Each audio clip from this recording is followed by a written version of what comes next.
Hello friends, स्वागत है आपका मेरे चैनल पे एक नई वीडियो के साथ।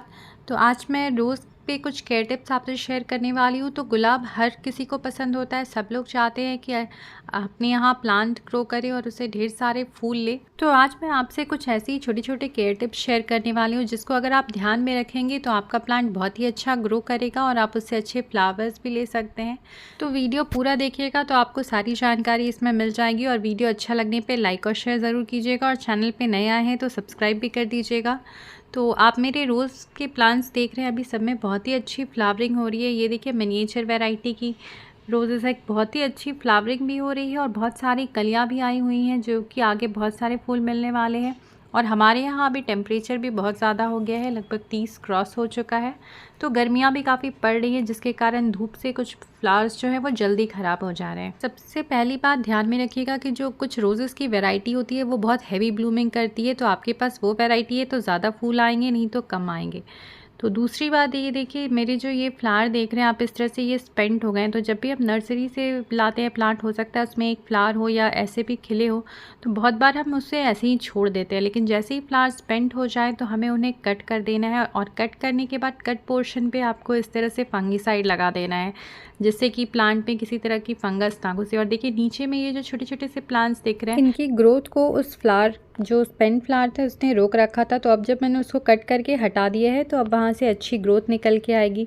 फिर ये देखिए ये भी फ्लावर अभी मैं कट कर दूंगी क्योंकि ये भी स्पेंट हो चुके हैं। इनकी जो कलर है वो पूरी फेड हो चुकी है। ये पिच कलर के फ्लावर्स आते थे तो इनको भी हमें कट करते जाना है। तो जैसे ही आपको लगे कि आपके जो फ्लावर्स हैं वो थोड़े से मुरझाने टाइप के हो गए तो आप उसे कट करके पहले ही हटा दीजिए। तो देखिए मेरा यहाँ पे एक ग्रोथ दिख रहा है, शूट्स न्यू शूट्स आ रहे हैं, तो मैं जस्ट उसके ऊपर से काट दूंगी।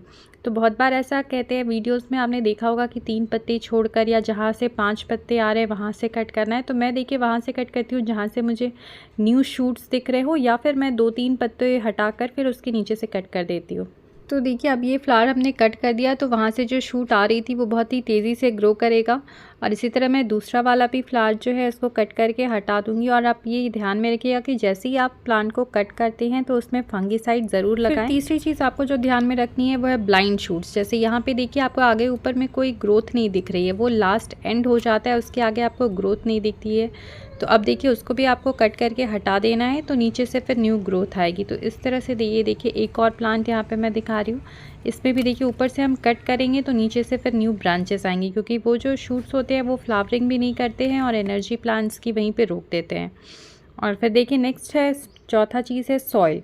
तो सॉइल आपकी हमेशा बहुत ही भुरभुरी होनी चाहिए। देखिए ये मिट्टी मेरी कितनी सॉफ्ट है। और साथ ही जो नेक्स्ट इंपॉर्टेंट चीज़ है वो है रेगुलर गुड़ाई। तो आपको रोज़ के प्लांट में वीक में एक बार कम से कम आप गुड़ाई कर दीजिए प्लांट्स को, तो उससे जो मिट्टी होती है वो सॉफ्ट हो जाती है और जो रूट्स को एयर भी मिलती है, तो आपका प्लांट बहुत ही अच्छा ग्रो करता है। और आप जब भी कोई फ्लावर कट करते हैं या प्लांट में हल्की सी सॉफ्ट प्रूनिंग भी करते हैं तो आप प्लांट को फर्टिलाइज़र दे दें, वर्मी कंपोस्ट, नीम खली, ये तो कम से कम दे ही दे। उसके अलावा आप लिक्विड फर्टिलाइज़र जो भी यूज़ करते हो प्लांट्स में, केले का छिलका, प्याज का छिलका, या जो भी लिक्विड फर्टिलाइज़र बहुत सारे होते हैं। रोज़ प्लांट एक बहुत ही हैवी फीडर होता है, इसलिए इसे आपको मंथ में एक बार सॉलिड फर्टिलाइज़र तो देना ही होता है। उसके अलावा फिर आप लिक्विड फर्टिलाइज़र वीकली भी दे सकते हैं, 10 दिन में दे सकते हैं, जिससे आपके प्लांट में अच्छी ग्रोथ हो।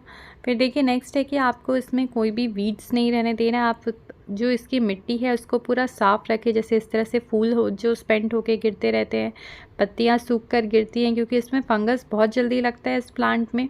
और जो पत्तियां होती है देखिए उसमें भी हो सकता है फंगस हो।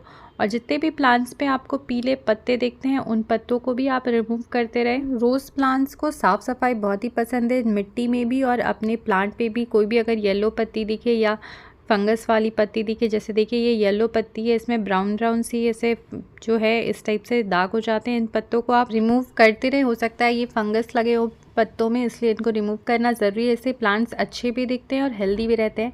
साथ ही आपको अपने प्लांट्स पे फंगीसाइड का रेगुलर अप्लाई करना है। आप हर 15 डेज़ में अपने प्लांट्स पे फंगीसाइड का स्प्रे ज़रूर करें। फिर ये देखिए रोज़ में 2 वैरायटीज़ होती है, एक देसी और एक ग्राफ्टेड होती है। तो जो ग्राफ्टेड होती है वो देखिए इस तरह से यहाँ पे गांठ जैसी होती है, जिसे नोड या गांठ कह सकते हैं आप, और इसके ऊपर से ब्रांचेस जो होती है वो फ्लावरिंग या करते हैं।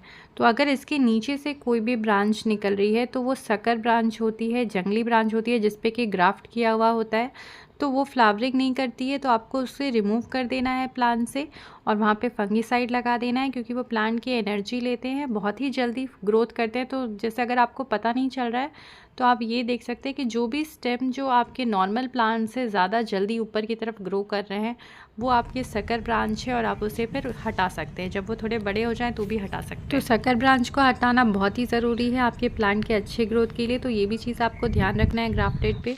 फिर देखिए नेक्स्ट सबसे इम्पॉर्टेंट चीज़ है शावरिंग। तो रोज़ प्लांट को शावरिंग बहुत ही पसंद है, तो आप इसे आर्टिफिशियल शावरिंग कर सकते हैं। जब बारिश होती है तो आप देखते हैं कि आपका प्लांट बहुत ही ज़्यादा हेल्दी हो जाता है, तो इस तरह से आप इसे पाइप से या किसी भी जो भी आपके पास स्प्रेयर है उसकी मदद से इस पर शावरिंग या मिस्टिंग ज़रूर करें।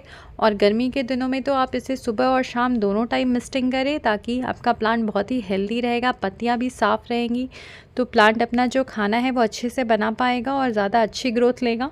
तो अभी जैसे टेम्परेचर बढ़ रहा है तो मैंने कोई ग्रीन नेट नहीं लगवाया है, तो मैं अपने रोज़ प्लांट को सुबह शाम 2 टाइम मुझे शावरिंग करना पड़ता है, जिससे कि प्लांट थोड़े अच्छे चल पाते हैं। नहीं तो धूप में ये पूरी तरह से जल जाते हैं और शाम तक आप देखिएगा प्लांट एकदम मुरझाए से दिखते हैं, फ्लावर्स भी ख़राब हो जाते हैं। साथ ही आपको इसके मिट्टी पे भी ध्यान रखना है। इसके मिट्टी में हमेशा ही मॉइस्चर मेंटेन रहनी चाहिए। अगर पूरी मिट्टी पूरी तरह से सूख जाती है तो प्लांट तुरंत मुरझा जाते हैं और कलियां जो हैं वो तुरंत ख़राब हो जाती हैं, फिर वो ठीक नहीं होती हैं। तो पानी का ध्यान रखना भी बहुत ज़रूरी है। बस आज के लिए इतना ही friends, thank you for watching.